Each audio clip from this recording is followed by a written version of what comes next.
sentarme un rato tranquilo, como en esta ocasión, para responder a las preguntas que ustedes tengan. Pero bueno, gracias al Señor por esta nueva oportunidad. Voy a pedirte a ti mismo, Alberto, si nos puedes dirigir en oración y oramos para que el Señor dirija este tiempo y no solamente a los hermanos que están aquí conectados, sino también a los otros que no han podido conectarse, pero que también van a seguir en directo o más tarde este programa. ¿De acuerdo? Oramos al Señor, queridos hermanos. Perfecto, Señor, gracias te damos por este tiempo que tú nos permites estar aquí. Señor, gracias por esta tecnología que en cierto modo, Señor, estamos conectados también los unos con los otros.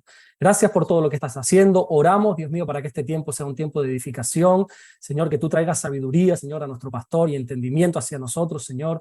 Y gracias por todo lo que estás haciendo en el nombre de Jesús. Amén. Amén, amén. Gloria a Dios. Hermanos, antes de que nuestro hermano Alberto nos pase algunas preguntas, a mí me siguen preguntando prácticamente a diario sobre temas de separaciones, divorcios, si me puedo casar, si no me puedo casar, si tengo que separarme, si tengo que divorciarme. Yo siempre digo que no hay dos casos iguales. No podemos dar, digamos, una respuesta igual a todo el mundo, porque cada pareja, cada familia, cada matrimonio es un mundo. Y hay circunstancias que son completamente diferentes a la otra y así sucesivamente, ¿no? Lo que sí les puedo decir como regla general es que, según la palabra de Dios, el matrimonio, lo único que debería de poner fin es la muerte, ¿verdad?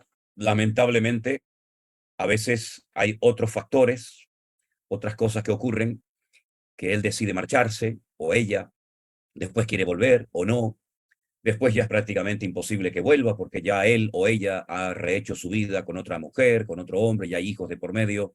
Y a veces, hermanos, es tan complicado dar una solución exacta a cada problema. Solamente les pido que oren mucho por su matrimonio, ¿saben? Ora mucho por tu esposa, ora mucho por tu esposa, ora mucho por tus hijos, para que nunca, nunca se tenga que romper lo que comenzó, eh, pues supuestamente con la bendición de Dios y con todo tipo de promesas y amor y cariño. Y en el caso de que se haya roto ese matrimonio, esa pareja, y en el caso incluso de que haya hijos de por medio, pues habría que tratar cada caso por separado, porque repito, no hay dos casos iguales. Sí, sí os digo que la Biblia habla de separación. Primera de Corintios capítulo 7 habla acerca de que existe una posibilidad de estar separados algún tiempo, siempre con el propósito de volver a juntarse, ¿verdad? También digo que siempre y cuando puedas luchar por la restauración de tu matrimonio, pelea, lucha, no tires la toalla.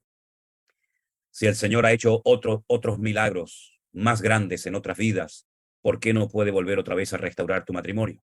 ¿Es que acaso hay algo imposible para Dios? Pero en fin, que el Señor nos dé sabiduría para poder ayudar a cada persona en particular, porque ya digo, no hay dos casos iguales. También me piden a veces que recomiende libros. Bueno, hermano, yo para eso soy muy, pues, podrían en un momento determinado a una persona con más que beneficiarle, perjudicarle, porque leo pues muchos tipos de libros. De hecho, cada vez, digamos, libros cristianos son Perdón, pastor, el internet le está fallando un poquito. sí. Se le para un poco la imagen y el audio. Ha ocurrido dos veces, por si puede arreglar eso, por Bueno, favor. vamos a ver si decía que los libros que yo suelo comprar y que traigo generalmente de Israel, no se los recomiendo a nadie, porque son libros donde a lo mejor de todo lo que lees te puedes quedar con un 10%, con un 5%, y personas que tienen una base bíblica muy pequeña o prácticamente ninguna, pues estos libros tal vez le perjudicaría más que beneficiarles. Entonces yo recomendar libros, pues no suelo hacerlo mucho. Depende del tema que quieras estudiar, ¿sí? Depende del tema que quieras estudiar, te puedo recomendar uno u otro, pero así a nivel general no suelo recomendar libros porque ya digo, los que yo leo, pues a lo mejor no son esos libros que tú necesitas, ¿no? Para tu crecimiento espiritual. Y finalmente, antes de pasar ya a las preguntas, siguen preguntándome por el tema del día de reposo. Ya hemos hablado en otras ocasiones acerca del día de reposo. Está bien claro que es el día del Shabbat, el día sábado. Y hay muchos cristianos que dicen si hay que practicarlos, si no hay que practicarlos, si verdaderamente pecamos cuando celebramos un culto un domingo en vez de un sábado. Bueno, primeramente tengo que decir que efectivamente el día de reposo, según la Biblia, es el sábado. Eso está más claro que el agua. Pero también tengo que decir que la Biblia en ningún momento me ordena a mí como creyente hacer un culto o reunirme en el sábado. Yo me puedo reunir, usted se puede reunir como cristiano, como iglesia, cualquier día de la semana. ¿O es que acaso el Señor no va a hacer acto de presencia el día lunes, o el miércoles por la noche, o el jueves por la mañana? ¿Qué pasa? ¿Que solamente el Señor asiste a los cultos los sábados? Eso es absurdo. El Señor dice que donde hay 2 o 3 congregados en su nombre, da igual el día, el Señor siempre haría acto de presencia. El día de reposo era un día para la familia, era un día para recordar la obra creadora de Dios, servía como un testimonio al mundo de que ellos creían en un Dios que había creado el universo en 6 días, ¿verdad?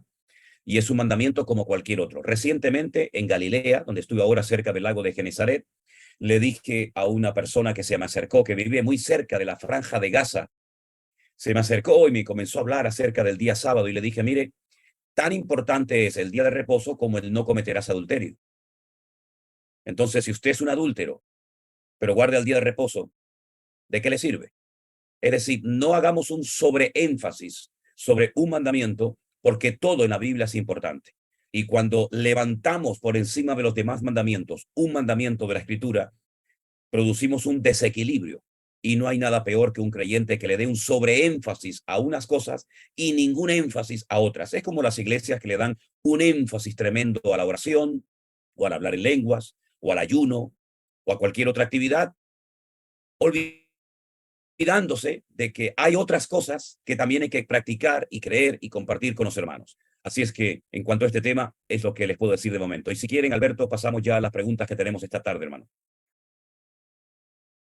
Perfecto, pues vamos con nuestra primera pregunta que la va a hacer nuestro hermano Claudio Ríos, así que recuerda que esta ya quitó el micrófono. Cuando usted quiera, hermano Claudio. Ya. Buenas tardes, Pastor José Manuel.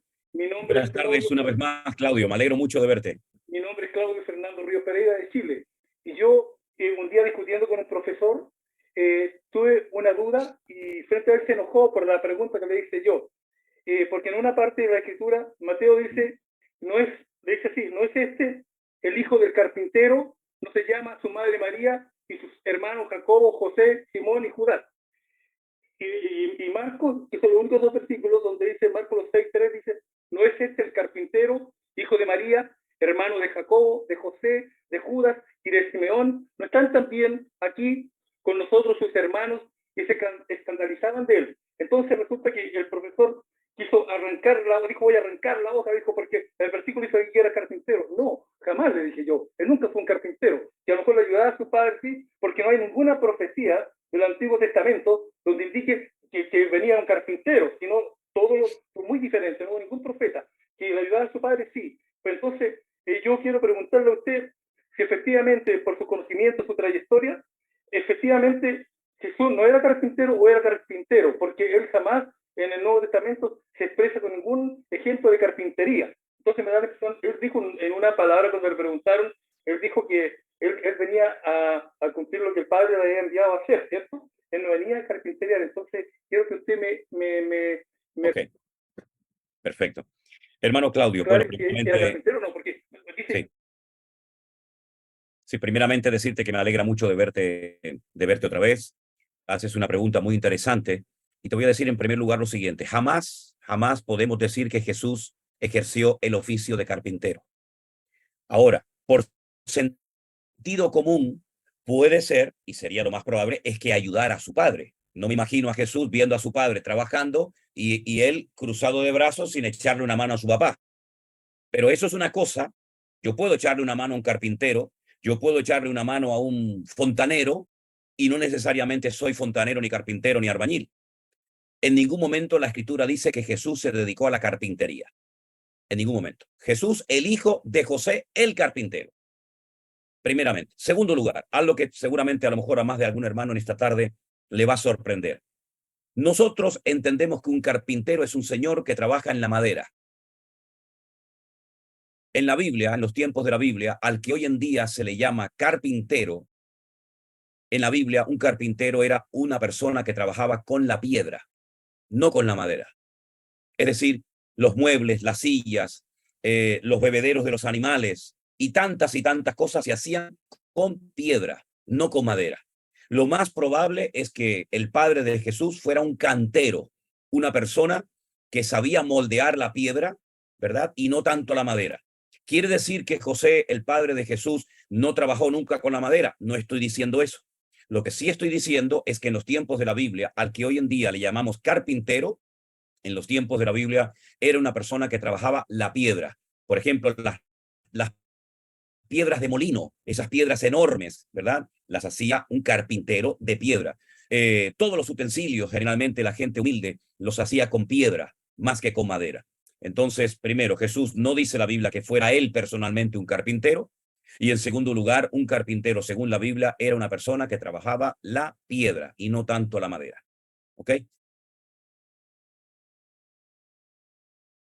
Está silenciado, Claudio. Estás hablando, si puedes quitar el micrófono. Tienes que quitar tu micrófono, ahí sí, Claudio. ya. Mire, le agradezco mucho. Yo siempre me dirijo a usted como pastor y maestro. ¿Por qué? Algunos dicen que toda la gloria es para Dios, sí es verdad. Pero resulta que en Efesios 4:11 dice, y él mismo constituyó a unos apóstoles, a otros profetas, a otros evangelistas y a otros pastores y maestros. Sí, Por lo tanto, yo lo considero a usted como un pastor y un maestro por este versículo bíblico, y por la enseñanza que nos da diario. Estoy muy agradecido de ustedes y de sus colaboradores que realmente me siento muy feliz con ustedes. Así que un gloria a fuerte Dios. abrazo. Gracias, Claudio. Un abrazo grande. Un abrazo Gracias. grande. Muy Bendiciones, amable. querido hermano. Su Gracias. respuesta perfecta. Gracias. Amén. Amén. Gloria a Dios. Adelante, Alberto. Oye, qué interesante. Yo eso fíjese que no lo sabía, lo de que Jesús no ejerció la carpintería, o por lo menos la Biblia no lo dice, ¿cierto? Siempre Mira, se ha dado por hecho siempre, pero lo sí, desconocía, la verdad, ¿eh?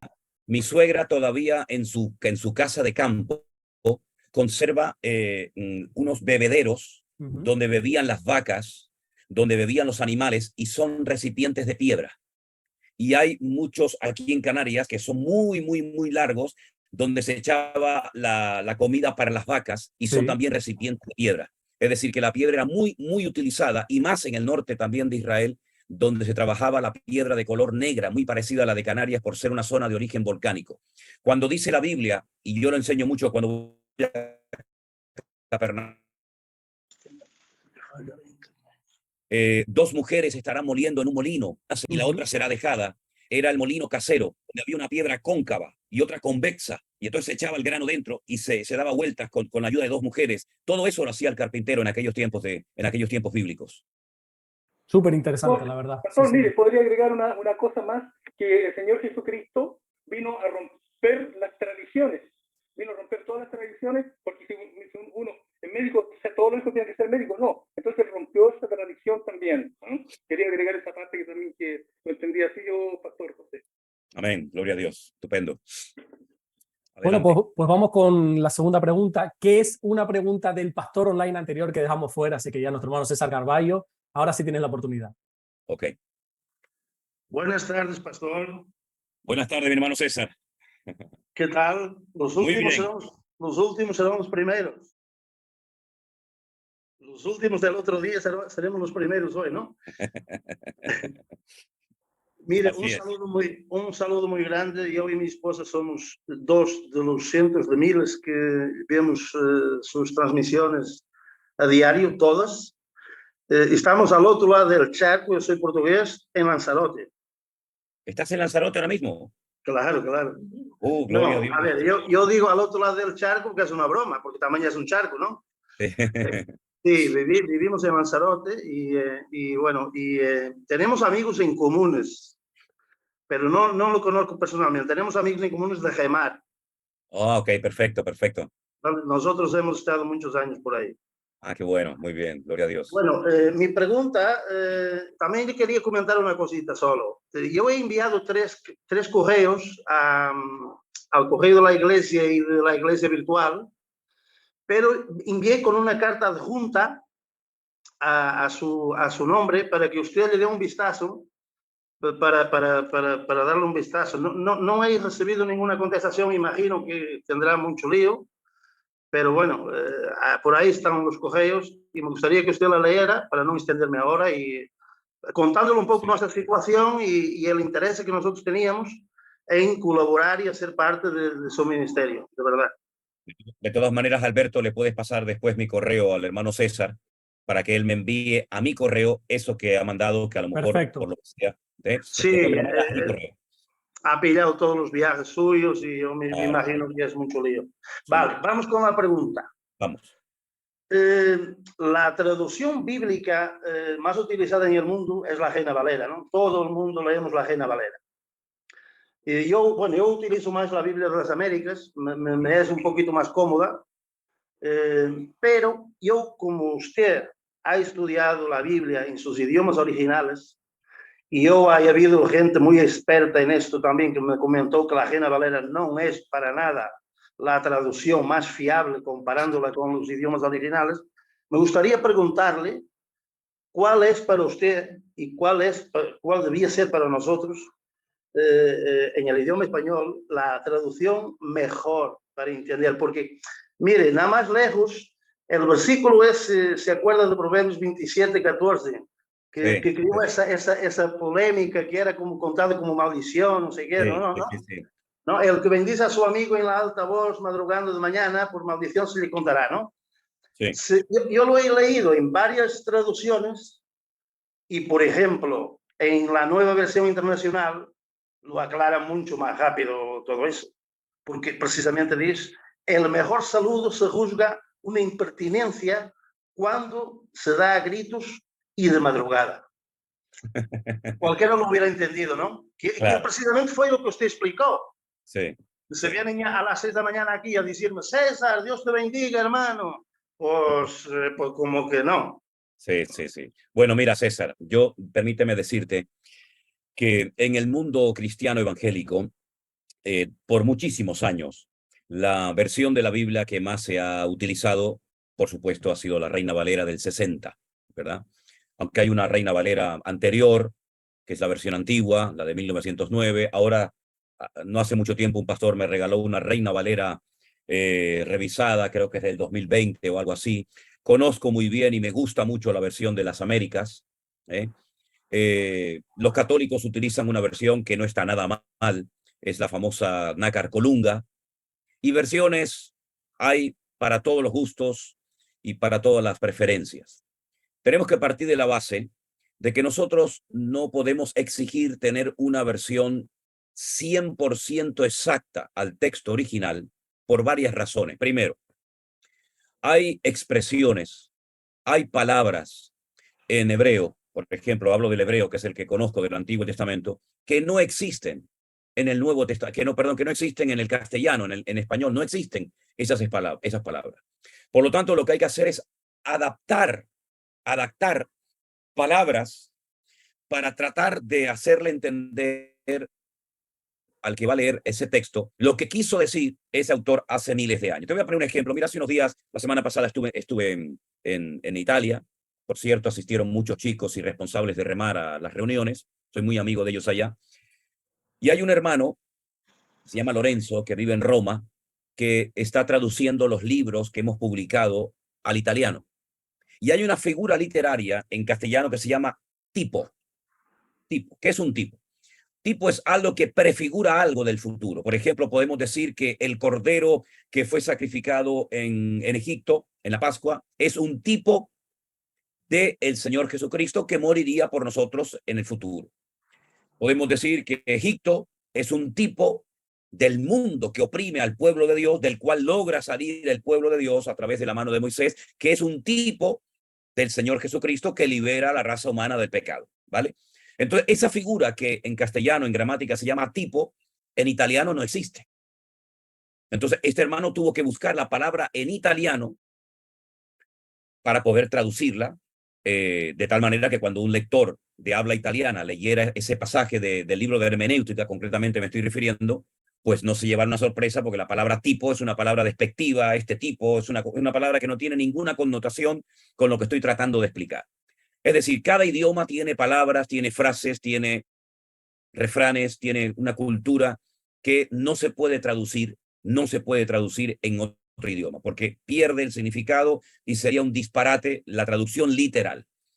Los judíos hicieron una traducción literal del hebreo al castellano que se conoció como la Biblia de Ferrara, que fue un fracaso porque nadie la podía entender, porque no es una Biblia entendible para las personas que en aquel tiempo querían leerla.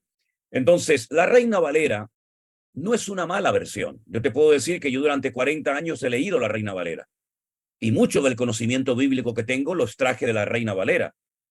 Cuando voy, por ejemplo, a Israel y hablo con muchos rabinos, ellos se dan cuenta de que uno tiene un conocimiento de la palabra y la mayoría lo aprendí en mi juventud cuando leía la Reina Valera. Luego vinieron otras versiones, la Reina, pues, ¿cómo se llama? La Biblia de las Américas, la nueva versión internacional, etcétera, etcétera. Yo mi consejo es que lo mejor sería, como yo tengo aquí a mis espaldas, aquí arriba, todas las versiones que puedan conseguir y lo que no entiendan en una versión, lo busquen en otra y lo que no esté muy claro en una versión, en otra a lo mejor lo clarifica y viceversa. De tal manera que no puedo decir, la mejor traducción es esta. ¿Por qué? Porque hay cosas de la Reina Valera que están mal traducidas, sinceramente. Y hay cosas que están bien traducidas. Pero hay otras cosas de la nueva versión internacional que son un desastre, un auténtico desastre. Incluso le han quitado versículos de la Biblia. Y hay otras cosas como, por ejemplo, el texto de Proverbios 27:14, que está mucho más claro que en la Reina Valera. Entonces, como conclusión, si pueden ir haciéndose con el paso del tiempo con diferentes versiones, les va a ayudar mucho en su conocimiento bíblico, porque con una sola versión es imposible entender todo lo que el Señor quiso decirnos en su palabra. Y ya sobra el decir, si tienen la bendición de poder estudiar hebreo, pues entonces ya eso va a ser una ayuda de incalculable valor. Porque yo de griego no sé, y no es que no me gustaría saber, es que ya no tengo tiempo para meterme a estudiar griego, ya no tengo años para aprender el griego, así que me quedé con el hebreo. Muy bien, pues muchas gracias y muchas bendiciones. Que sepa que estamos muchos orando por ustedes, por su ministerio, su equipo. Y le mando un saludo a todos los hermanos, todo el mundo, especialmente a los de México, porque hemos estado sirviendo por ahí unos años. Qué bueno, gloria a Dios. Hemos estado por Monterrey algunos años y le vamos a México en nuestro corazón. Qué bueno, pues me alegro mucho, hermano. A ver si algún día nos conocemos personalmente, que tampoco estamos tan lejos, caramba. No, está tranquilo que me va a conocer porque yo voy a ir. Si no llega la carta, voy a llevarla personalmente a Tenerife. Estamos cerquita. Creo que va a ser lo mejor, ¿eh? Estamos cerquita. A mí me da vergüenza que venga gente de Sudamérica a visitarlo, yo no voy, pero bueno, yo pienso también, tengo otra forma de. Yo lo que. No es mi primer anhelo. Tranquilo, no hay problema. Personalmente, mi primer anhelo es escucharlo cada mañana, más que verlo. Pero nos vamos a conocer. Claro que sí. Un abrazo, César. Cuídate mucho. Dios le bendiga. Bendiciones. Chao. Qué bueno, sí, señor. Ya de todas maneras, informarle que por privado ya tiene el correo. Vamos con la tercera pregunta que la va a hacer nuestra hermana Lisette. Así que, Lisette, si quitas el micrófono, puedes hablar cuando quieras. Buenos días, hermano. Bendiciones. Hola, Lisette. Ahí te veo. Muy bien. ¿Cómo estás? Precisamente soy de México, de un pequeño estado llamado Morelos, de una comunidad que es Jojutla. Es para mí un placer y una bendición de verdad poder estar conectado con usted vía Zoom, porque ha sido de bendición para nuestras vidas a través de sus prédicas, de sus estudios todas las mañanas. Y de verdad que hoy en la mañana que vi el anuncio de que iba a estar conectado, yo dije, ¿cómo hago la conversión de horas para conectarme en México? Y dije, bueno, ahorita lo busco en el internet, pero ahorita que vi el anuncio y no podía creer que ya podía estar con usted vía Zoom. De verdad que es un gozo para mí. Y mi pregunta es, pastor, ¿qué opinión tiene acerca de los actos proféticos? Pertenezco a una iglesia en la que los usan mucho.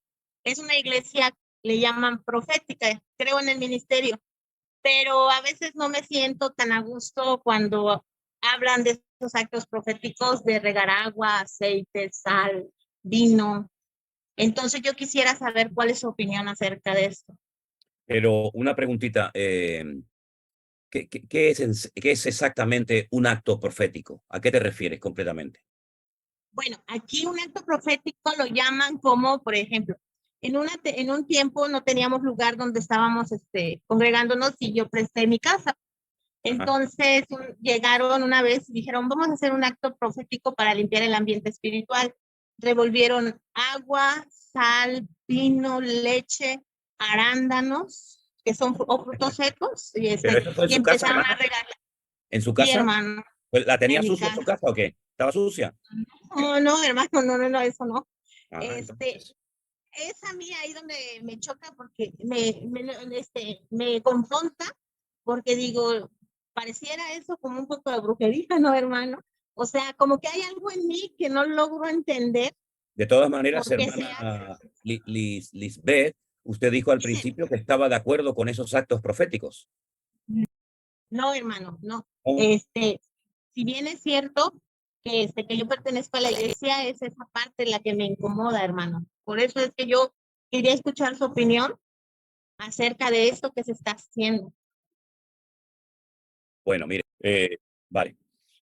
No sé si a usted le va a gustar mi opinión, pero como me la ha pedido, se la doy. Para mí es una, Claro, adelante, adelante. para mí no es necesario hacer absolutamente nada de eso, porque si yo voy a su casa, que es la casa de una hermana mía en Cristo, y tengo que hacer una limpieza con arándanos, como me dijo más, con leche, con azúcar, con harina, etcétera, etcétera, hombre, yo lo que estoy haciendo primeramente es una falta de respeto porque considero que su casa no está limpia, no está santa y tenemos que limpiarla. Para mí es una falta de respeto eso. Pero en segundo lugar, ¿dónde está en la Biblia que los discípulos o el Señor Jesucristo iban a una casa y echaban sal, harina, aceite, arándanos, higos, pasas, manzanas, pera? Es decir, eso suena, sinceramente, hermana, eso suena exactamente a lo que usted acaba de mencionar. Eso suena a santería, eso suena a superstición, eso suena a brujería. Le voy a contar algo que nos pasó a nosotros en nuestra iglesia en el Puerto de la Cruz, donde tenemos al pastor Marcos. Mire, tenemos unas instalaciones que en alguna ocasión nos la han pedido para hacer campamentos, para hacer retiros, otras iglesias. Y con mucho esfuerzo compramos unas puertas para los baños, para la cocina, para las habitaciones, donde los chicos se quedan a dormir. Y cuando llegué un día a la iglesia me di cuenta de que en una de las puertas había una mano, una mancha de una mano en la puerta. Y la verdad es que le dije a los chicos, es increíble, unas puertas nuevas que han costado mucho dinero con poder comprarlas, con ofrendas de hermanos. No se podía haber lavado la mano a esta persona y no haberla puesta en la puerta que la ha manchado. Y me dijeron, no, hermano, pero no solamente en esta puerta, venga, venga. En todas las puertas, en todas las paredes de la iglesia había manos así.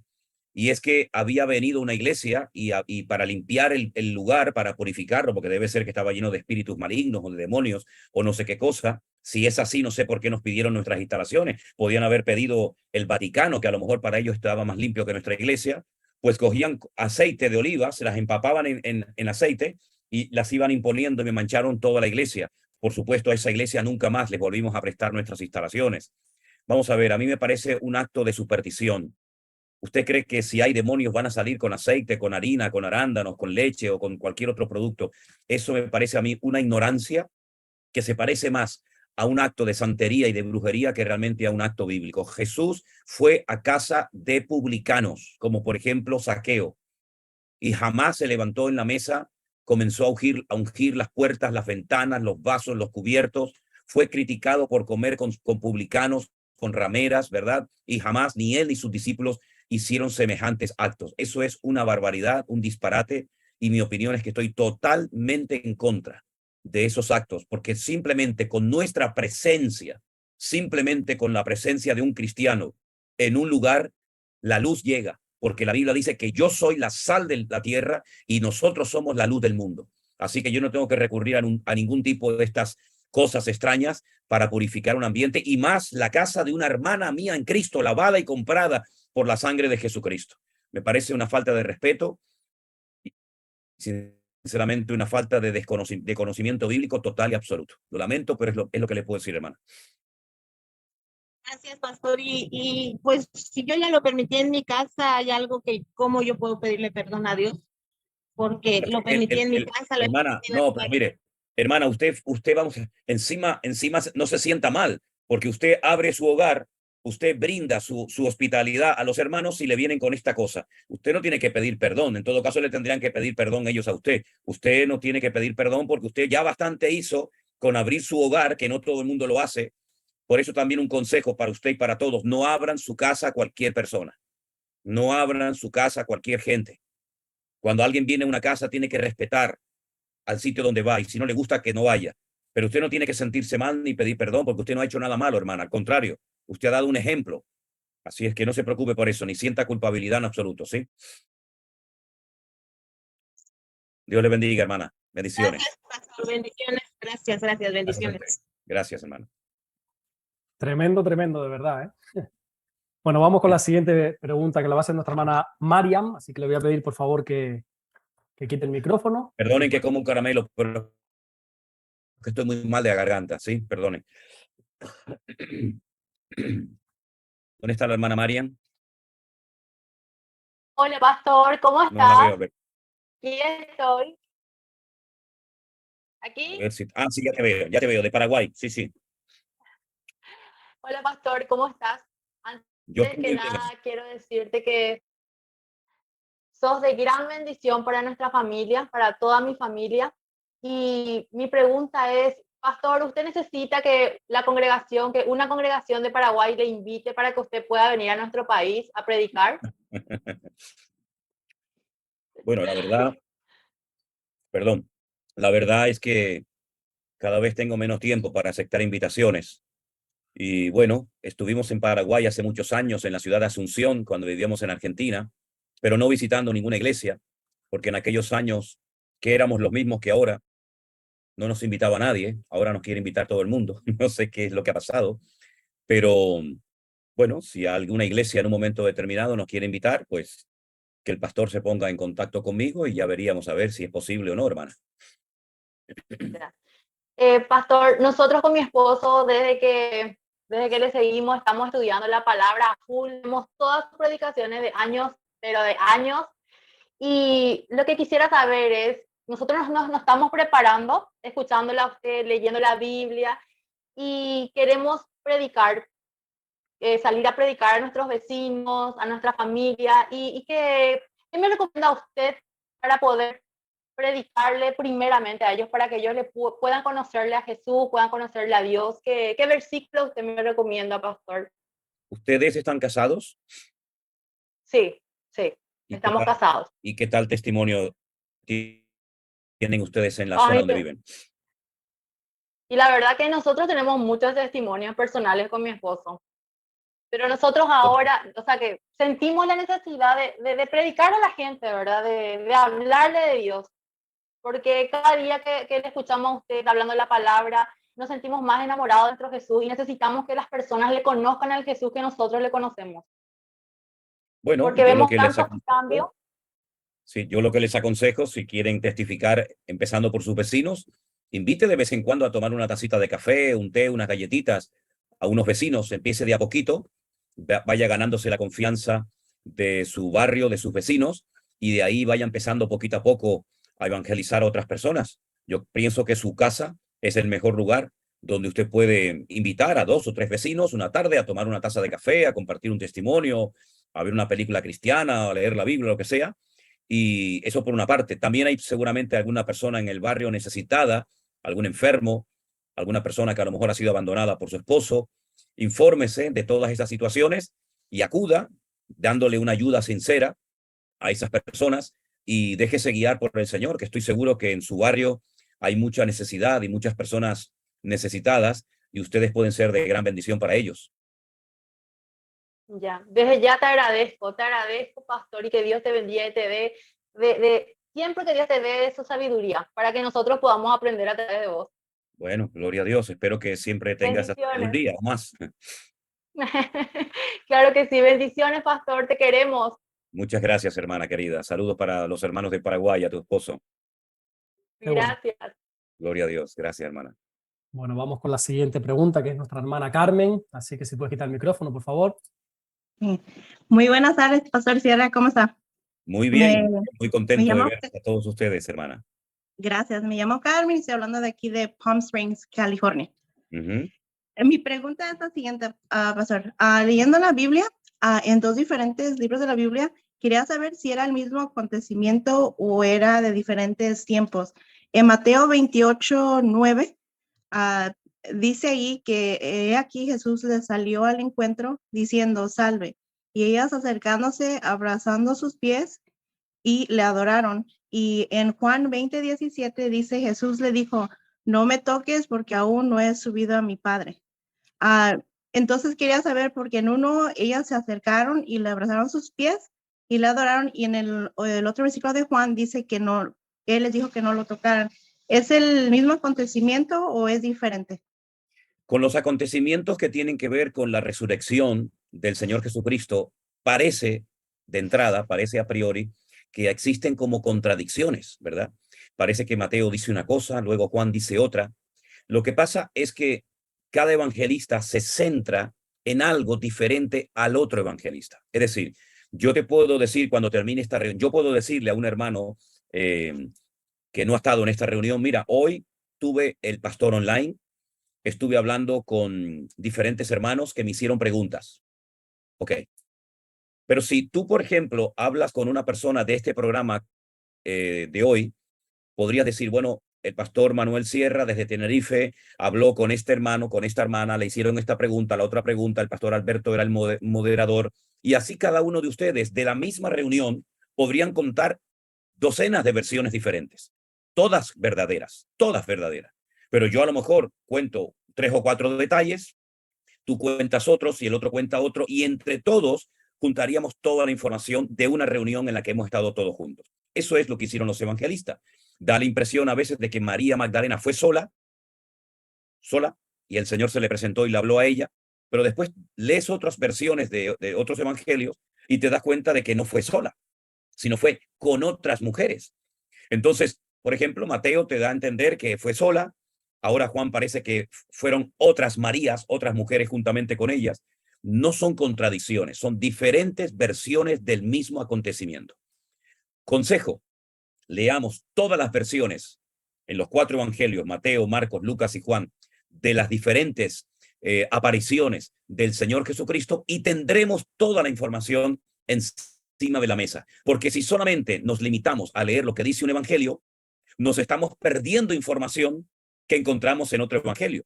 Entonces aquí de lo que se trata es de tener todas las piezas encima de la mesa y así de esa manera hacer una composición de lugar y darnos cuenta de que aparte de esa mujer fueron otras mujeres, y en un lado dice que se presentó un ángel, en otro dice que eran 2 ángeles, en un lado dice una cosa, en otro lado dice otra cosa. Repito, no son contradicciones, sino son diferentes versiones de un mismo acontecimiento.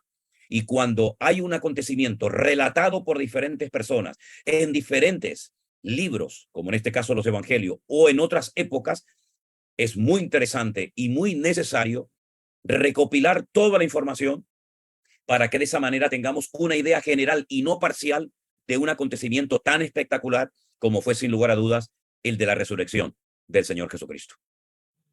Ok, pastor. Muchas gracias. Bendiciones, mi hermana Carmen. Saludos. Saludos.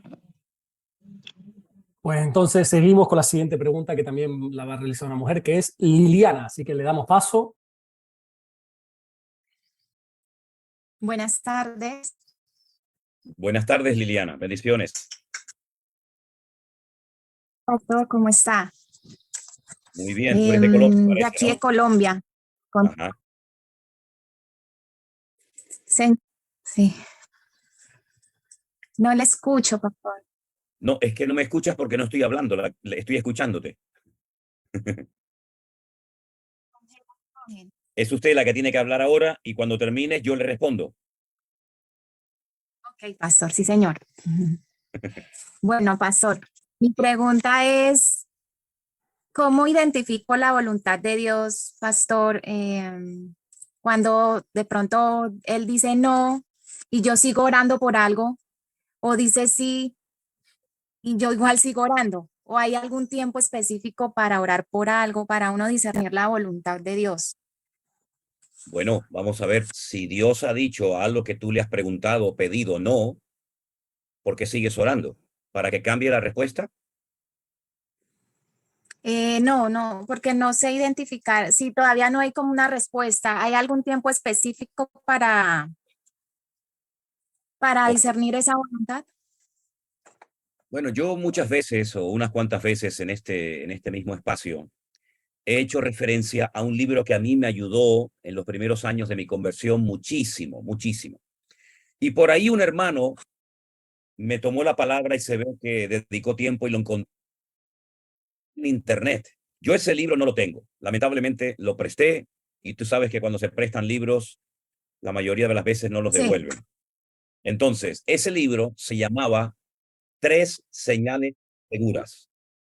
Tres señales seguras. Y en el libro hablaba de algo que a mí personalmente me ayudó mucho y te lo comparto, que te pueda a lo mejor ayudar a ti también. Y es que decía tres cosas fundamentales para poder discernir y conocer la voluntad de Dios en cualquier momento. Si alguien tiene el micrófono abierto, que está entrando ahí un ruido, si lo pueden silenciar, sería mejor. Entonces, número uno, la palabra de Dios. ¿Qué dice la palabra de Dios acerca de lo que estoy pidiendo, por lo que estoy orando? Ahora explicaremos eso. Número dos, las circunstancias. Número tres, la paz interior. Pongamos un ejemplo. Pongamos que un joven, sea chico o chica, está orando por una persona en particular, ¿verdad? En principio no hay nada malo. La Biblia, lo escrito, no prohíbe que una mujer, una joven, ore por un chico que le gusta, que le gustaría mantener en fin, un noviazgo con él para posteriormente casarse, formar una familia. En principio no hay nada malo. La Biblia no prohíbe el orar en esa línea. Por lo tanto, tengo de las tres, ya tengo una. Número dos, pero resulta de que yo estoy locamente enamorado, locamente enamorada de ese hombre, de esa mujer, pero no me hace ni caso. No quiere saber nada de mí. Entonces, bueno, la palabra no me prohíbe orar, pero las circunstancias no se dan, ¿verdad? Por lo tanto, no voy a forzar una situación que no se da. No voy a empujar una puerta que no se abre. Pero fíjate, puede ser que tenga la palabra de Dios que me avale, me respalde. Número dos, se den las circunstancias. Resulta que el chico me corresponde o la chica habla conmigo, pero una vez que lo he conocido, una vez que he hablado con él, resulta que no es la persona que yo pensaba o creía que era. Y no tengo paz en mi corazón. La palabra no me prohíbe orar, al contrario, me anima, ¿verdad? Formar una familia. Las circunstancias se dan en el sentido de que, bueno, ya habla conmigo, hemos salido varias veces, pero yo no me siento cómodo, no me siento cómoda. Hay algo en mi corazón que no me da paz con esta persona.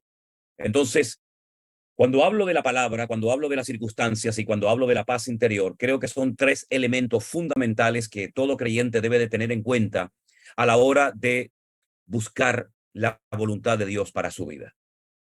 Hay momentos en los que no se abre la puerta. No se abre la puerta. Estoy orando, estoy pidiendo al Señor. Lo que nunca voy a darle lugar es a la desesperación, a la tristeza. Porque yo tengo, y es algo personal que ahora yo lo comparto con ustedes, y si les viene bien, pues gloria a Dios, y si no, pues disculpen. Yo no soy muy insistente cuando le pido algo al Señor. Tiene que ser algo muy, muy, muy importante, algo que a mí me interese mucho para yo repetir y repetir y pedir siempre lo mismo. Yo no soy insistente, no me gusta que sean insistentes conmigo. Yo le enseñaba a mis hijas, por favor, si yo le he dicho no, no siga. Ustedes saben, no se enfaden las mujeres. Las mujeres son muy insistentes, ¿no? Tengo una hija que pide y pide y sigue, y bueno, al final dice que el que sigue la consigue, ¿no? Pero espiritualmente yo creo que yo he descubierto cómo es el corazón del Señor. Y si Él me quiere dar algo, aunque se lo haya pedido una vez, si Él sabe que a mí conviene y es de su voluntad, Él me lo va a dar. Entonces no aconsejo a la gente que esté años y años y años y años amargándose, pidiendo siempre lo mismo, porque dice la Biblia, y es un versículo que a mí me ha impactado mucho, que lo que uno espera y no ve cumplido se convierte en una especie de tormento al corazón. Entonces, ¿no nos oyó el Señor la primera vez que le pedimos eso? ¿No nos oyó la segunda vez y no nos oyó la tercera vez? ¿Por qué tenemos que pedirle 50 veces lo mismo al Señor? ¿Es que Él está tan ocupado que no tiene tiempo para mí?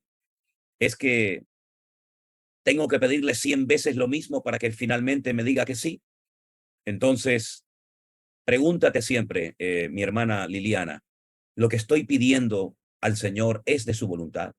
¿Cómo puedo saber si es su voluntad? Leyendo la Biblia. ¿Cómo voy a orar por un hombre casado para que deje a su mujer y se case conmigo?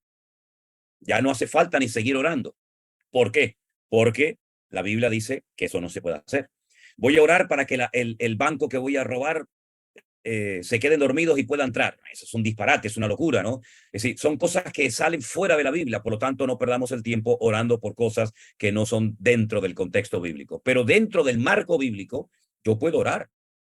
Tú me preguntabas si hay un tiempo. Yo creo que sería bueno, es un consejo que te doy, Liliana, que en algunas cosas sería bueno poner un tiempo. Creo que sería bueno poner un tiempo. Incluso te digo más, incluso hasta alguna prueba. Pero claro, cuando pongamos una prueba, que no sea esta prueba de decir, bueno, por ejemplo, aquí en agosto, en el mes de agosto en España suele haber calor. Voy a ponerte una prueba, Señor, que mañana, 15 de agosto, haya mucho calor. Vamos a ver, hermana, en agosto hace calor. ¿Por qué no pone una prueba de que en agosto caiga una nevada impresionante? Si nieva en agosto, es una respuesta del Señor tremenda. Es decir, seamos maduros, no seamos niños, ¿verdad? Inmaduros a la hora de poner tal vez un plazo o de poner una prueba al Señor. Cuidado con el tema de las pruebas, tampoco abusemos de esto, pero sí sería bueno a veces decir, bueno, Señor, yo ya te he pedido esto, he clamado a ti por esto, todo está en tus manos. Y termino diciéndote algo. Pablo le pidió al Señor Jesucristo 3 veces lo mismo. 3 veces le pidió que le quitara el aguijón. Y el Señor le dijo, no, bástate mi gracia, porque mi poder se perfecciona en la debilidad. Nunca más que sepamos, Pablo volvió a ser reiterativo con lo mismo, porque ya el Señor dijo no, y es no. Entonces, bueno, no sé si te ha servido de algo lo que te he dicho, pero la voluntad de Dios a veces no es tan fácil descubrirla, no es A, B y C.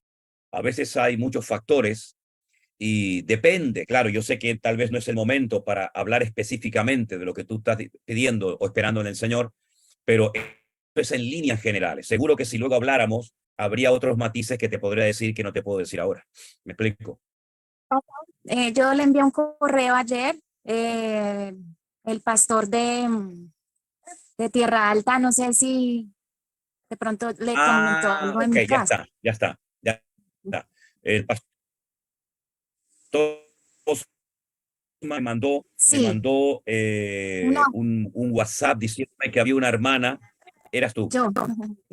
Es que El de pronto necesito una consejería, pastor. correo, ¿a qué correo lo mandaste? Al mío. Eh, Vida Ok. nueva, vida nueva, Alberto, algo así. mi punto vida nueva. Sí, Ese fue el correo. sí, me dijeron que hace No te correo, no contesté sé hoy a si tu, no te contesté hoy a tu pregunta. Hoy no, contesté a pastor, tu no me pregunta. ha escrito. Sí, al correo. Ah, ya Vuélveme, por favor, a enviar ese correo que te dio el pastor Osman, tu correo, ¿vale? ¿A dónde le envío mi correo, pastor? Ok. Al correo que te dio el pastor Osman, vuélveme a mandar tu correo. ¿Ok? Bueno, sí, señor. Gracias, hermana. Bueno, pastor, gracias. Muy amable. Dios lo bendiga. Igualmente, mi hermana. Tengo la garganta que no doy más. Sí, por cierto, el pastor Osman también está conectado, está ahí en la Sí, reunión. sí, lo vi por ahí, Perfecto. lo vi. Y conseguí el libro de las 3 señales seguras. De hecho, le envié por WhatsApp el enlace donde se puede adquirir. El autor es Bob. He visto que me has mandado algo. Sí, Y eso es el sería muy enlace. Luego, bueno, luego ya lo mira. sería muy bueno que los Lo voy a poner estudiantes entonces del libro. lo voy a poner por el grupo entonces también ahora. Mientras contesta. Ahí se le paró bastante el internet, se ha quedado congelado. Ahora, ya. Lo voy a poner por el grupo mientras usted contesta la siguiente pregunta. Yo pongo también el enlace por el grupo. Ok. La siguiente pregunta la va a hacer nuestro hermano Pablo. Así que invitamos a que quite el micrófono para poder hablar. Hola, hola, bendiciones, hermano. Buenas tardes, hermano. Dios te bendiga. Les saludo desde El Salvador. La verdad, yo no debería estar aquí, debería estar mi mamá. ella es quien lo escucha día y noche con sus sermones. Ha sido bendición para nosotros. Bueno, gloria a Dios. Yo solo quiero intervenir con una pregunta y ella va a tomar el asiento, a ver si le puede contestar. Y es acerca de, yo pertenezco a una iglesia que es ministerio apostólico. En esa iglesia yo he recibido bastante, Dios me ha hablado de mi vida y he recibido, pero ha habido cosas, por ejemplo, una oración que con un pastor invitado, una frase que me quedó con la duda, pues, que fue que en medio de oración dijo por el poder apostólico que me ha otorgado mi apóstol tal, un humano, pues. No sé si eso lo avala la Biblia y tengo 21 años, pues, y quiero sacarme esa duda. Si estoy en el lugar correcto, ¿cómo tengo que ¿Sabes lo actuar? que pasa? ¿Sabes lo que pasa, Pablo? Que a veces me toca aclarar lo que otras personas han dicho. Entonces, claro, yo soy responsable de lo que digo, de lo que enseño, de lo que predico, pero muchas veces me dicen, pastor, es que mi pastor dijo esto, es que el profeta dijo lo otro, es que el apóstol dijo aquello. Entonces, claro, muchas veces tengo yo que dar explicaciones cuando los que deberían de explicar y los que deberían de decir por qué dijo usted eso son otras personas y no yo. Entonces, bueno, intentaré responder a tu pregunta lo mejor que pueda, pero realmente esa pregunta a quien usted se la debería de hacer es a la persona que dijo eso. Porque nosotros no nos movemos con el poder apostólico de nadie. Nosotros nos movemos con el poder y el respaldo que el Señor Jesucristo nos da a través de su bendita palabra. Por otra parte, se ha digamos, súper enfatizado el tema este apostólico, que hay algunas personas que piensan que esto es lo normal, lo correcto y lo bíblico, pero sin embargo, el tema apostólico, si nos paráramos a estudiarlo a la luz de la Escritura, a la luz de la Biblia, nos llevaríamos muchas sorpresas. Porque si verdaderamente todos los que se llaman hoy en día apóstoles lo son, repito, si todos los que hoy en día, no solamente en tu país, sino en todo el mundo, se llaman apóstoles, y si lo fueran verdaderamente, ¿por qué, por ejemplo, la Biblia, cuando lleguemos a la presencia del Señor en la Nueva Jerusalén, nos habla de que solamente habrán 12 tronos para 12 apóstoles? Es decir, que no eran apóstoles los que decían que eran apóstoles. ¿Por qué no se los recompensa a los apóstoles actuales del siglo XXI igual que se recompensa a los apóstoles del siglo I? Eso es hacer acepción de personas. Si la recompensa de un apóstol es que tendrá un trono alrededor del Señor, ¿por qué los demás no tienen trono? Solamente nos habla de 12. Primera pregunta. Segunda, la Biblia habla en Apocalipsis capítulo 2, el mensaje del Señor a la iglesia de Éfeso, antes de decirle, tengo contra ti que has dejado tu primer amor, que era lo que tenía el Señor en contra de dicha congregación, felicita a la iglesia de Éfeso por cosas muy buenas. Y una de las cosas que le dice a la iglesia de Éfeso en Apocalipsis, repito, capítulo 2, es: habéis probado a los que se dicen ser apóstoles y los habéis hallado mentirosos. Es decir, ya en el siglo I había personas que se presentaron a la iglesia de Éfeso haciéndose pasar o haciéndose llamar apóstoles y no eran apóstoles. Y la iglesia de Éfeso tenía la capacidad, el discernimiento, la madurez para demostrar que eran falsos apóstoles. ¿Por qué la iglesia del siglo XXI no prueba, como se hacía en el siglo I, a los que se dicen ser apóstoles para ver si verdaderamente son o no apóstoles del Señor? Probablemente ni siquiera sepan cómo se prueba a un verdadero y a un falso apóstol. Probablemente ni sepan cómo se prueba un apóstol falso de uno verdadero. Prueba de ello es que hoy en día hay miles de apóstoles en todas las naciones de la tierra. Por consiguiente, es un tema muy delicado, porque si bien es cierto que hay personas que tienen ministerios muy amplios y variados, que es lo que es en definitiva un apóstol, un hombre que abre iglesias, un hombre que enseña, un hombre que evangeliza, un hombre que pastorea. Sí, es el ministerio más amplio de los 5 que se mencionan en Efesios capítulo 4. La Biblia dice que un requisito indispensable para ser nombrado apóstol era que hubiera visto al Señor. Entonces, si ese requisito está en vigor, si ese requisito es bíblico y no ha caducado, ¿cuántos de los que hoy en día se llaman apóstoles han visto al Señor como lo vio Pedro, Juan, Santiago, Tomás, Felipe, Bartolomé, etcétera, etcétera? Aceptamos como normal cosas que a la luz de la palabra de Dios algunos ni se han parado a analizar. Cuando la Biblia nos enseña que son los creyentes los que tienen la responsabilidad, a la luz de las Sagradas Escrituras, comprobar si lo que se nos enseña desde los púlpitos es 100% bíblico o no. Los judíos, los creyentes de Berea, dice que eran más nobles que los de Tesalónica, porque cuando el apóstol Pablo, fíjate de quién estoy hablando, el apóstol Pablo, un verdadero apóstol del Señor, terminaba de compartir la palabra, ellos comprobaban a la luz de las Sagradas Escrituras si lo que Pablo les acababa de enseñar era bíblico o no, y los llama nobles. Hoy en día, a los que analizan a la luz de las Escrituras lo que dice un pastor o lo que dice quien sea en el púlpito, a veces se les llama rebeldes. Y a los que hacen preguntas, se ponen nerviosos porque hacen demasiadas preguntas, cuando deberíamos de ponernos nerviosos cuando la gente no hace preguntas, sino al revés.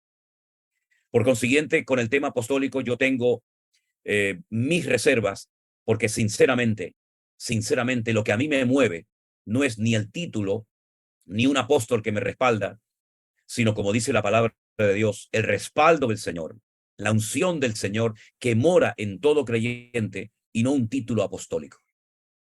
¿Por qué no se ha puesto de moda llamarse siervos de Jesucristo? Porque nadie se llama hoy en día siervo o esclavo de Jesucristo, nadie que yo conozca. Apóstoles, profetas, reverendos, ministros, pero en la Biblia el título más acertado para lo que estamos intentando hacer es siervo, esclavo de Jesucristo, pero eso no es popular, eso no vende. No es lo mismo invitar a un apóstol que invitar a un esclavo. Lógicamente el caché varía, ¿no? En base al título, ¿no? Pero bueno, vamos a dejarlo ahí para no seguir hurgando más en la llaga, ¿no? Pero movernos por el poder apostólico, ¿hasta dónde llega tu poder apostólico, querido? El poder de Dios es ilimitado. El poder del respaldo apostólico es tremendamente limitado. En fin. Gracias, pastor. La verdad que ha sido de mucha ayuda, a soporte, ¿verdad? Y solo quería, si le podía contestar a mi mamá, que es la que, como le repito, es la que más lo sigue. Y solo quisiera encomendar si podría llevar en oración a mi papá, que pues ayer tuvo un accidente, se cayó de una de las escaleras y está en estado de coma. Uy, Señor. Y anteriormente se estaba recuperando de un proceso de cirrosis hepática, y pues ahorita está en situación delicada, ¿verdad? Así Claro. que pues... Sí, ¿Cómo se llama tu papá? Juan Carlos. Juan Carlos. Ok. Valdés. Bendiciones, hermano. Un abrazo. Entonces le paso a mi madre. Pastor, qué gusto, no sabe cómo estoy de contenta. De verdad que bendigo a Dios por su vida y bendigo cada predicación que yo escucho porque aprendo tanto, y quiero decirle que gracias a la palabra que yo escucho a través suya, yo he podido ponerme en orden y hacer las cosas decentemente y en orden, como usted nos está enseñando. Amén. Yo tengo muchas preguntas. Bueno, hágame una sola. Hágame una. Vaya, una de las preguntas que yo tengo, que han dado allí siempre rumiando, pues porque en la iglesia donde nosotros estamos, nos congregamos con unos pastores que son de buen testimonio, pero ellos son de la iglesia que tienen apóstol. Entonces yo tomo lo bueno, ¿verdad? Y aprendo de lo que escucho de él, pero esas cosas que no me gustan, pues las dejo ahí a un lado. Pero ellos hacen énfasis en algo, en que nosotros ya estuvimos allá en el cielo, que nos enviaron a la tierra, bueno, más que todo a los que se portaron mal, los enviaron a la tierra como a terminarse de purificar y de dar el ancho, y luego de eso, si no damos la talla aquí, hay un lugar que no es el purgatorio, pero se llama, ay, se me ha olvidado ahorita de los nervios, se llama, es un lugar donde se va a purificar. Es un lugar, voy a recordarme el nombre ahorita, tal vez yo lo recuerdo. Pero perdone que le interrumpa, hermana. ¿Eso se lo están enseñando a usted en su iglesia? Eso lo enseñan ellos. Yo a través de la palabra, como gracias al Señor y gracias a usted, estoy aprendiendo tanto y estoy escudriñando tanto la palabra que pues eso lo dejo en duda. Cuando pero usted me va a decir, pregúntale a él, ¿verdad? Porque usted siempre dice eso, pero cuando uno le dice eso, ellos tienen 3 niveles de doctrina: básico, intermedio y avanzado. Ese tema está en avanzado y nosotros todavía estamos en la doctrina básica. el pueblo que está ahorita con ellos todavía está con la doctrina básica. Entonces, a mí me llama la atención porque siento injusto que un alma estuvo allá en el cielo y lo mandaron aquí a la tierra y sufrió y anduvo de indigente o drogadicto y todo y sufrió y luego va a otro lugar de tormento. Pero mire, hermano, escúcheme, yo sinceramente le digo, ¿usted está en una iglesia o en un circo? En una iglesia. En una iglesia. Yo es la primera vez en mi vida y tengo más de 40 años visitando y conociendo iglesias que oigo que en una iglesia cristiana evangélica están enseñando lo que usted me acaba de decir. Créame que es la primera vez en mi vida que yo oigo que si estuvo en el cielo, que baja, que después cuando muera, que hay un sitio que no es el purgatorio, pero no sabe ni cómo se llama. Hermana, eso es una falsa doctrina. Eso no tiene nada que ver con una iglesia cristiana. Eso no tiene ni pies ni cabeza. Eso no es bíblico. Yo no sé, Alberto, si por ahí por Fuerteventura tú has oído algo semejante a esto, pero Jamás. es que esto es una locura. Hermana, yo no sé en qué tipo de iglesia usted está, pero ¿cómo que cuando una persona muera? Se llaman lugares lugares intermedios, algo así se llama. Vale, Esos vale. lugares donde van.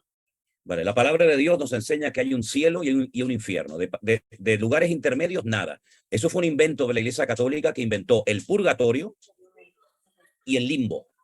El limbo era el sitio donde iban los niños que no habían sido bautizados en la Iglesia Católica. En ninguna parte de la Biblia nos enseña que cuando un creyente muere va a un punto intermedio. O va o no va a la presencia del Señor. Así de claro. Por lo tanto, esa es una falsa doctrina. Pero le voy a decir algo más, que a usted le atañe directamente. Si usted a la luz de la palabra de Dios se está dando cuenta de que esas son falsas doctrinas y usted permanece en ese lugar, usted se hace copartícipe de esa falsa enseñanza y doctrina que están enseñando. Es decir, una cosa es la ignorancia y otra cosa es conocer la escritura y seguir en un lugar donde se están enseñando falsas doctrinas, cosas que no son bíblicas, cosas que están en contra de la misma esencia de la palabra de Dios. El que cree en mí tiene vida eterna y no verá condenación, mas ha pasado de muerte a vida. No hay lugares intermedios para un creyente, ni siquiera para un inconverso cuando muere. O se va a la presencia del Señor o excluido eternamente de la presencia del Señor. Lugares intermedios no existen. Hermana, si esa es la enseñanza que usted le están dando ahí y está en el nivel más bajo, ¿cómo será cuando lleguen al nivel más alto? ¿Qué disparates le van a seguir enseñando a usted? Entonces, mi consejo, hermana, es que usted tiene que orar urgentemente y buscar una iglesia de sana doctrina, que lamentablemente hoy en día no abundan muchas como nos gustaría, pero eso que le están enseñando a usted, hermana, le está envenenando la fe, le está envenenando su vida. Dios no respalda esa enseñanza. Por lo tanto, mi querida hermana, piénselo bien, porque esto no tiene nada que ver con la sana doctrina de la palabra de Dios. Perdón, pastor, ellos dicen que, por ejemplo, aún en el arrebatamiento, están los cazadores. Ellos hablan de los cazadores, que son como entidades que van, si usted su alma se elevó, a usted lo van a bajar si usted no ha dado la talla. Entonces yo no le veo la lógica a todo ¿Me van a eso. bajar? ¿Quién me va a bajar a mí? ¿De dónde me va a bajar a mí? ¿De quién me va a bajar a mí? O sea, si nos fuimos, nos elevamos, pero... Por el camino viene un cazador y nos pega un tiro y nos tira para abajo otra vez. Exacto. ¿Qué relajo es ese, hermana? Pero vamos, mire, hermana, se lo voy a decir claramente. Yo ya pedí. Mire, se lo voy a decir así de claro. Váyase ahora mismo de ese lugar, hombre. Salga corriendo de ese sitio. Eso es una locura. Pero qué cazadores ni cazadores. ¿Qué cazadores? ¿Pero esto qué es? Eso es un disparate, hermana. Hágame el favor. Salga corriendo de ese lugar, hermana. Eso es falso. Eso es una herejía. Eso es totalmente antibíblico. Eso no tiene ni pie ni cabeza. Si usted es arrebatado, ¿qué cazador le va a venir por el camino a encontrarle? ¿Y con qué le va a pegar? ¿Con una copeta o con un tirachina? Olvídese de eso. Hermana, por favor, váyase ya de ahí, hombre. Váyase de ahí, por favor. Mire, se lo prometo, pastor, y estoy delante del Señor. Yo le digo, escucho los sermones suyos, me estoy alimentando prácticamente de lo que el Señor le da a usted. Yo ahí me estoy alimentando. Y pues nosotros nos hemos seguido yendo por no dejarnos de congregar. Pero hermana, escúcheme una cosa, una cosa es no dejaros de congregar en un sitio bíblico, en un sitio correcto, y otras cosas, por hermana, si es por eso, váyase con el santero de la esquina y ya se está congregando. Es decir, no es congregarse en cualquier sitio, no es congregarse en cualquier parte. Hombre, si usted me habla de congregarse, pues mire, váyase mañana con los budistas, ya se está congregando en un templo budista. No, no, no, no. No dejéis de congregaros en un sitio bíblico, cristocéntrico, donde se enseña la palabra de Dios, pero en un lugar donde le están enseñando a usted cosas antibíblicas, auténticas herejías, usted lo que tiene que hacer es salir de en medio de ella, pueblo mío. Eso dice la Biblia, salgan corriendo de un lugar de falsa enseñanza. No se queden porque se hacen copartícipes y van a terminar envenenando su fe, hermana. Es mejor que usted se quede en casa, escuchando los cultos, formando incluso hasta por un tiempo, si el Señor lo permite, parte de la iglesia virtual, alimentándose de la palabra de Dios y no en un lugar haciendo actos de presencia donde ya el Señor no está ahí, porque el Señor no está donde no se predica la sana doctrina. Sí, amén. Amén, Por favor, sí. hermana.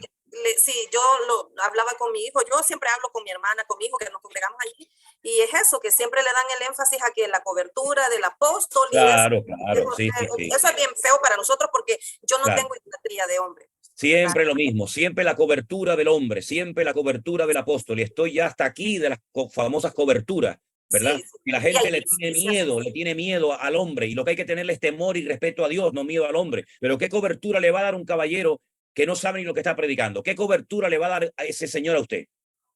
Yo no quiero estar bajo la cobertura de una persona que enseña semejante disparate. Es que yo no quiero esa cobertura para nada. La rechazo de mi vida. Sí, amén. Amén. Que queremos que vengan. Nosotros estamos esperando que usted venga. Yo ya me puse en contacto Sí, con claro. Usted lo que quiere es que Guatemala. yo vaya para que yo haga lo que le toca hacer a usted. Usted es la que tiene que salir corriendo y no yo. Queremos hablar con un pastor porque Sí, primero Dios, no, pastor, no crea que somos tan neófitos también, estamos pidiéndole al Señor, ¿verdad? Y por eso yo le hago la pregunta, porque hay muchas cosas allí, pues, que son feas y que Pues no. hermana, demuestre su madurez y su temor de Dios con las acciones. ¿Sí? Que Dios le bendiga y le dé valentía. Gracias, hermano, Dios le bendiga y lo bendecimos. Mucho ánimo. Un abrazo para usted y para su hijo. Y oraremos por Juan Carlos, su marido. Por favor, manténganos informados, hermana. Dios le bendiga, hermano. Gracias, mi hermana querida. Bendiciones. Alberto, 2 o 3 preguntitas más. Perfecto. La verdad que uno se ríe y se lo toma un poco a guasa. No, pero es terrible, es terrible. Yo, mira, de verdad te lo digo, mira, este viaje que hicimos a Colombia, que por cierto no vi a Claudia que está por ahí conectada, no sé dónde estaba metida la hermana Claudia. Yo me recorrí miles de kilómetros para ir a Colombia y la hermanita que vive en Colombia no apareció. Pero bueno, Dios. Perdóneme, pastor, perdóneme. Entonces, y estoy todavía lejos, estoy lejos por aquí en Estados Unidos todavía más. bueno.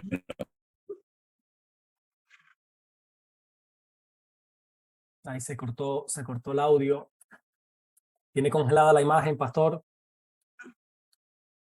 En Estados Unidos, nosotros vayamos a Colombia y nos haga acto de 2 o 3 preguntas más, Alberto. ¿Te parece? Vamos. Perfecto. Pues nuestro hermano Arturo Sánchez es el siguiente en preguntar. Claro, muy buenas tardes, saludos a todos. Buenas tardes, hermano Arturo. Un gusto que nuevamente viste, perdón, estaba en el trabajo con mis alumnos. No se preocupe, no se preocupe. Ok, mire, la pregunta sería la siguiente, durante la institución de la Cena del Señor, en los evangelios de Marcos, Mateo, Marcos, Lucas y Juan, nos habla de diferentes pasajes, y Juan hace mención en el evangelio de Juan, en el capítulo 13, versículo 27, donde dice que Judas ya sale porque Cristo le dice que vaya a hacer lo que tiene que hacer. Mi pregunta es la siguiente, cuando no entiendo, pastor. La primera es, ¿la participación de Judas en la Cena del Señor? La segunda, cuando se celebra la Cena del Señor, la Biblia nos dice un tiempo, una semana, un año, un mes o algo. Y la tercera, sobre la Cena del Señor, ¿quiénes son los que participan en esta Cena del Señor? Esas serían las 3 preguntas sobre eso nada más. Gracias. Ok, hermano. Mire, en primer lugar, lo que Jesús estaba celebrando con sus discípulos no era la Cena del Señor. Lo que Jesús estaba celebrando con sus discípulos era la fiesta de la Pascua. Y en la fiesta de la Pascua, hasta los niños pequeñitos pueden participar de ella. Porque la fiesta de la Pascua no tiene la connotación que nosotros hoy en día le damos a la Santa Cena, o a la Cena del Señor, o al pacto, o a como le queramos llamar. La Pascua es una fiesta que le recuerda al pueblo de Israel, y es una fiesta que dura una semana y se celebra hasta el día de hoy, la liberación de la esclavitud de Egipto, cuando lograron, después de 400 largos años, salir de la esclavitud a través de Moisés, rumbo a la tierra prometida, y allí, en esa cena, comían las hierbas amargas y el pan sin levadura y el cordero y 4 copas de vino, etcétera, etcétera. Se sigue celebrando la Pascua en Israel exactamente igual que como la celebraron los israelitas la primera noche cuando salieron de Egipto. Exactamente igual. Entre el mes de marzo o abril se celebra la fiesta de Pesaj o la fiesta de la Pascua. Y de ella forman parte todos. Abuelos, ancianos, mujeres, niños, absolutamente todo. Es una fiesta que es toda una escuela bíblica porque consiste en hacer muchas preguntas y respuestas, y por qué esto, y por qué lo otro, y por qué salimos, y por qué no salimos, y con quién salimos, y cuándo salimos. Esa es la fiesta que el Señor Jesucristo está haciendo con sus discípulos. Y lógicamente, Judas, que hasta ese momento era un discípulo de Cristo, también participó del pan, del vino, del cordero, de las hierbas amargas y de todo lo que se comía esa noche. Esa noche el Señor estableció lo que llamamos el nuevo pacto. En las iglesias, algunas todos los domingos, algunas una vez al mes y en algunas nunca, se conmemora la muerte, la resurrección y la segunda venida del Señor Jesucristo, tomando pan y vino. Así es como se celebraba y se celebra lo que llamamos hoy en día la Cena del Señor. La Biblia no dice con qué frecuencia. La Biblia, repito, no dice con qué frecuencia hay que participar del pan y el vino. Nosotros de vez en cuando, nosotros todos los primeros domingos de cada mes lo hacemos en nuestra congregación e invitamos a los hermanos que están en sus hogares, que forman parte de nuestro ministerio a través de la iglesia virtual o que no están congregándose, si quieren participar juntamente con nosotros, lo puedan hacer. Las normas en las iglesias son diferentes. Hay iglesias donde he visto que le dan el pan y el vino a los niños. Yo no estoy de acuerdo con eso, porque niños que a lo mejor han estado hace 5 minutos jugando, de repente se les da el pan y el vino, en el fondo no saben realmente lo que significa lo que están haciendo. En otras iglesias se dice que solamente los bautizados en agua pueden participar del pan y el vino. En otras iglesias se dice, si usted ha recibido al Señor Jesucristo en su corazón como su Señor y Salvador personal, aunque no haya sido todavía bautizado, puede participar. Es decir, las normas y la frecuencia no está en la Biblia, la ponemos nosotros. Pero lo que sí dice la Biblia, hacer esto en memoria de mí. Entonces, depende a la iglesia a la que usted pertenezca, habrá una frecuencia u otra, podrán participar unas personas o todas las personas, y en algunas iglesias, por ejemplo, se pone pan sin levadura, en otras iglesias se pone pan normal, en algunas iglesias se pone vino, en otras iglesias se pone zumo de uva. Es decir, las formas, entre comillas, las ponemos nosotros, sobre todo el tema de la frecuencia. Pero lo que sí hay que hacerlo es dignamente, discerniendo el cuerpo del Señor y sabiendo lo que significa ese pan y lo que significa ese vino. Eso es en regla general lo que le puedo decir sobre la Cena del Señor. Pero que quede bien claro que el Señor no está celebrando la Cena del Señor, sino una fiesta tradicional que toman parte todos en Israel hasta el día de hoy, que se llama la fiesta de la Pascua. Ok, perfecto. Entonces, le quería comentar aquí, nosotros lo hacemos cada 8 días, cada domingo, y los que participan son los que están en comunión y bautizados y fueron salvos. Los invitados no, solamente así. Bueno, pues sería me esa parece, mi duda. hermano Arturo, me parece muy bien. Hay muchas iglesias en España, sobre todo unas iglesias que se conocen con el nombre de asambleas de hermanos.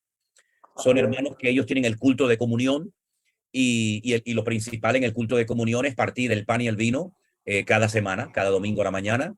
Me parece excelente, me parece muy bien. Hay otras iglesias que tal vez no tienen esta misma frecuencia y lamentablemente hay iglesias que nunca lo hacen. En fin, aquí hay de todo, pero lo que sí hay que hacerlo es en orden, en santidad, en obediencia y sabiendo realmente lo que estamos celebrando.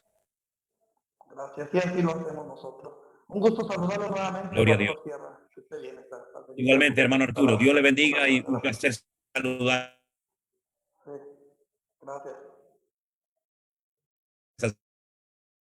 Gracias. Ahí se congeló la imagen, pastor. Adelante, Alberto. Vale, pues pasamos, si quieres, a la siguiente pregunta. ¿Me escucha? Sí, hacemos una pregunta más, ¿vale? Venga, perfecto. Una pregunta más que la va a hacer nuestro hermano Mateo Rubén. Así que le vamos a pedir que quite el micrófono y ya pueda hablar Mateo. cuando quiera. Buenas ¿Se tardes, escucha? Mateo. Bendiciones. Hola, ¿cómo está, pastor? Paz del Señor, que Dios les bendiga mucho. Igualmente, querido. Un abrazo. Igualmente. Dos preguntas. En el libro de Deuteronomio, en el capítulo 29, en el libro de Deuteronomio, capítulo 29, Sí. el versículo 4, dice, pero hasta hoy no os ha dado corazón para entender, ni ojos para ver, ni oídos para oír. Esto en base, ¿no?, a lo que le viene hablando Moisés antes de entrar a la tierra prometida, ¿verdad? ¿Qué es lo que le quiso decir ahí en esta parte donde dice, pero hasta hoy Jehová o el Señor no os ha dado corazón para entender, ni ojos para ver, ni oído para oír? El pueblo de Israel vio auténticas maravillas, milagros y prodigios únicos e irrepetibles en la historia de la humanidad, y lamentablemente parece que sirvió de poco o de casi nada en aquella generación que tuvo el privilegio de poder ver todo aquello y de poder vivirlo en carne propia en Egipto. Luego en el desierto, la Biblia nos da a entender de que sus cuerpos salieron de Egipto, pero sus mentes y sus corazones se quedaron allá. Entonces es como decir, no es que yo no les he dado, sino que ustedes, por su actitud, no han querido entender, no han querido cambiar, no han querido desprenderse de todo ese lastre, ¿verdad? De todo ese bagaje que tenían que haber dejado en Egipto, ¿no? Lo que está diciendo es que no ha habido un verdadero cambio, ha habido un cambio físico, han salido de un lugar a otro, sus cuerpos han salido, pero sus almas, sus corazones, sus mentes se quedaron allí en Egipto. Por lo tanto, en el capítulo 29 se está haciendo una especie de resumen de todo lo que han estado viendo, viviendo y experimentando. Y entonces el Señor como diciéndoles, ni vuestros oídos han oído, ni vuestros ojos han visto, etcétera, etcétera.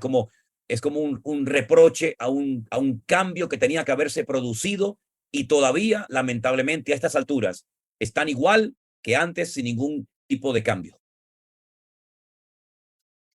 Perfecto. Y algo ahí en el libro de los Hechos, que justamente mirando, Hechos 28, que algo parecido, pero como que parece que se contradice, ¿no? Sabemos que no es así. Ajá. Hechos 28, del versículo 26. Ve a este pueblo y diles, de oído oiréis y no entenderéis, y viendo veréis y no percibiréis, porque el corazón de este pueblo se ha engrosado, y con los oídos oyen pesadamente, y sus ojos han cerrado, para que no vean con los ojos, y oigan con los oídos, y entiendan de corazón, y se conviertan, y yo los sane. Vio que en esa parte dice de oído oiréis y no entenderéis, y en otro dice y oigan con los oídos y entiendan de corazón y se conviertan y yo los sane.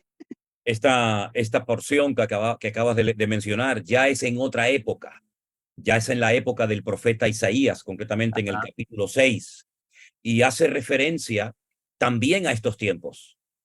Si lees todo ese capítulo 6 del libro de Isaías, hay algo que en hebreo se llama midah keneged midah, es decir, no quieren ver, pues no vas a ver. No quieren oír, pues no van a oír. No quieren convertirse, pues no se van a convertir. Es decir, lo que ustedes se niegan a recibir, a ver, a aprender, a escuchar, y no lo quieren, entonces yo voy a impedir que cuando quieran lo puedan recibir. Es como, yo sé que es como una especie de contradicción, ¿no? Pero es exactamente igual que ocurre hoy en día. El apóstol Pablo va un poco más allá, y él, como buen conocedor de la idiosincrasia y de la mentalidad del pueblo de Israel, dijo, así como cuando Moisés bajó de la montaña y su rostro le brillaba debido a la gloria que traía, y se tuvo que poner un velo por delante de su cara para no molestar al pueblo de Israel, dice, ese velo todavía ustedes lo tienen, pero ahora en el corazón, no en la cara como lo tenía Moisés. Y el día que ustedes reconozcan a Cristo como el verdadero Mesías, ese velo les será quitado. Entonces es increíble ver cómo tú coges, por ejemplo, cualquier capítulo que hable referente a Cristo, el Salmo 22, que describe la crucifixión del Señor, en el Nuevo Testamento. Isaías capítulo 53, que habla acerca de los sufrimientos del Mesías, y se lo pides a un judío que lo lea, y al final le preguntas, ¿has entendido lo que has leído? Y te dice, no he entendido absolutamente nada. ¿Y cómo es posible que una persona que su lengua materna sea el hebreo, que puede leer perfectamente palabra por palabra el texto, y cuando termina de leer ciertos pasajes que tienen que ver con el Señor Jesucristo, terminan y te dicen, no he entendido absolutamente nada? Es algo espiritual que en este momento está experimentando el pueblo de Israel desde hace ya mucho tiempo, hasta que, como dice la Biblia, entrara la plenitud de los gentiles. Es decir, la ceguera, el rechazo temporal del pueblo de Israel abrió la puerta para que el mundo gentil se convirtiera. Cuando, entre comillas, el número de los gentiles se haya completado, ellos reconocerán a Cristo y podrán ver, podrán oír, podrán entender, y entonces dice que es cuando harán gran lamentación. Es como una ceguera permitida, una sordera permitida, un endurecimiento permitido temporalmente para que los gentiles conocieran a Cristo y a través de estos el pueblo de Israel fuera sacudido en sus conciencias. Claro, uno dice, pero si el Señor les endurece, ¿cómo se van a ablandar? Pero es que ese es el último eslabón de la cadena. Se han endurecido, han quedado sordos y han quedado ciegos porque ellos rechazaron al Mesías. Y esas son las consecuencias que se experimentan, el endurecimiento, la pérdida de sensibilidad espiritual, etcétera, etcétera, cuando tú rechazas y resistes a la obra del Espíritu Santo. Cuando esas personas entiendan el tremendo pecado que han cometido, automáticamente todo cambia y se produce un despertamiento, una renovación espiritual en el pueblo de Israel sin precedentes, porque el profeta Ezequiel nos habla en aquella visión de los huesos secos de dos futuras restauraciones que experimentaría el pueblo de Israel. Una restauración nacional como país, como pueblo, que ya se produjo en mayo de 1948, pero también nos habla la Biblia de una restauración espiritual, cuando la venda, las escamas de los ojos le caerán al pueblo de Israel y entenderán que aquel Mesías que crucificaron y rechazaron era el verdadero Mesías, y aquellos falsos Mesías que han aceptado y creído en ellos durante la historia eran los falsos. Va a ser una revolución espiritual sin precedentes. Y ya muchos, te lo puedo decir porque la semana pasada estuve en Israel y vuelvo otra vez el sábado, ya muchos de esos que oran en el muro con sus mantos de oración, con sus rulitos, con sus ropas negras, ya están entendiendo y aceptando a Cristo como su Señor y Salvador personal. No puedo dar muchos datos, pero uno de ellos se me acercó en este último viaje que hice a Israel, el típico judío ortodoxo, orando en el Muro de los Lamentos, y me dijo, sabemos que viene una tribulación para nuestro pueblo. Sabemos que tenemos que estar preparados. De hecho, en el desierto tenemos ya comunidades donde estamos preparados, tenemos agua, tenemos comida, sabemos esto. Me habló del Apocalipsis como si lo conociera como la palma de su mano. Y yo le dije, si muchos te oyen de los que están aquí orando, de lo que están diciendo, te matarían. Y me dijo, ¿y crees que muchos de los que están aquí orando ya no saben todo esto y ya no estamos preparándonos? Es algo increíble lo que está pasando, increíble. Por lo tanto, este endurecimiento, este rechazo en parte del pueblo de Israel, en breve cambiará completamente. Israel abrirá sus ojos. Te lo puedo asegurar, mi querido hermano. Amén. Dios te bendiga. Amén, pastor. Que Dios le bendiga a todos.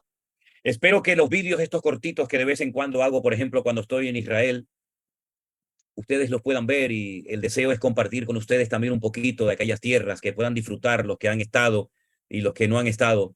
Así es que el sábado salimos para allá, estaré durmiendo en Madrid, y el domingo ya estaré en Israel hasta el día 9 o 10 de noviembre.